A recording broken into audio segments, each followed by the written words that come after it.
આ ગાડી તારા બાપની નથી બરોબર આ થોડા ડોલાથી મને બીક નહીં લાગે આ દાદાગીરી મારી સામે નહીં ચાલે આજે થાર લઈને તું મારા સામે કરે છે ને આ બધું બંધ કરી દેજે ભાઈ એ માપ મારીને વાત કરજે તું છોકરી છે ને એટલે ચૂપ છું નહીં તો એક લાફો મારીશ ને આ બધી કલર પટ્ટી ઉતરી જશે અરે એ તું છોકરી જોડે આવી વાત ના કર લે છોકરી તો મારા ઉપર ચડાઈ જશે કર એ ભાઈ એવી કઈ વાત જ નથી શું કરે આટલો ગરમ થાય તું બે ગરમ તો થાવ ને યાર 50% ઇન્ટરવ્યુ આપી દે કશું થતું જ નહીં યાર અને તમને લોકોને શું છે ભાઈ તમે તો તમારા બાપના પૈસાની થાર લઈને ફરો છો એ કોને બાપરેથી મારે ચાર જા 15 લાખનું પેકેજ છે એનું એટલે તારા જેવું નહીં કેમ શું ભણે છે બીકોમ અમદાવાદના રસ્તા પર અકસ્માતનો આ લાઈવ વિડીયો જોઈને તમે પણ ચોંકી ગયા હશો પણ આ કોઈ અસલી અકસ્માત નહીં પરંતુ સોશિયલ મીડિયા પર પ્રમોશન કરીને વ્યૂઝ મેળવવા ખેલાયેલું એક નકલી નાટક હતું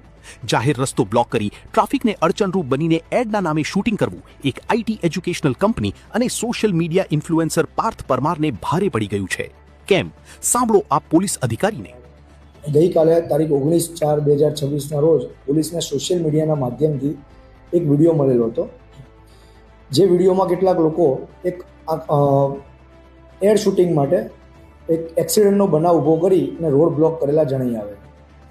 ત્યારબાદ એ વિડીયોની ખરાઈ કરતાં જાણવા મળેલ કે એક ફિંગરપ્રિન્ટ નામની આઈટી એજ્યુકેશનલ કંપની છે તેના દ્વારા એક એડવર્ટાઇઝમેન્ટ વિડીયો બનાવવા માટે એક સોશિયલ મીડિયાના ઇન્ફ્લુએન્સર જે પાર્થ પરમાર તેઓને હાયર કરવામાં આવ્યા હતા અને તેમની ટીમ દ્વારા એક શૂટ કરવામાં આવ્યું હતું વધુ તપાસ કરતાં જાણવા મળેલ છે કે આ શૂટ માટે એમને કોઈ પરમિશન લીધેલી નહોતી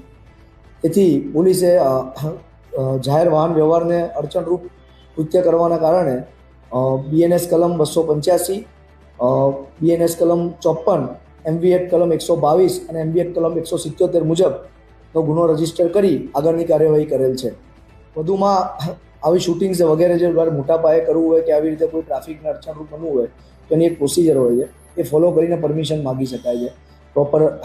મ્યુનિસિપલ કમિશનર સાથે પરમિશન માગી પોલીસને બી પરમિશન માગવાની હોય છે એમાં પોલીસ અભિપ્રાય આપે છે અને ટ્રાફિક વ્યવસ્થા સાથે અને વધુ મોટા પાયે શૂટિંગ કરવું હોય તો પોલીસનો બંદોબસ્ત પણ લેવામાં આવે પોલીસ દ્વારા કંપનીના મેનેજરની પણ પૂછપરછ કરાઈ રહી છે શૂટિંગ માટે મ્યુનિસિપલ કમિશનર અને પોલીસની મંજૂરી લેવી અનિવાર્ય છે પરંતુ તે નિયમનું ઉલ્લંઘન કરીને આ જોખમી શૂટિંગ કરાયું હતું તેની સામે અમદાવાદ ટ્રાફિક પોલીસે કડક કાર્યવાહી કરીને ઉદાહરણ પૂરું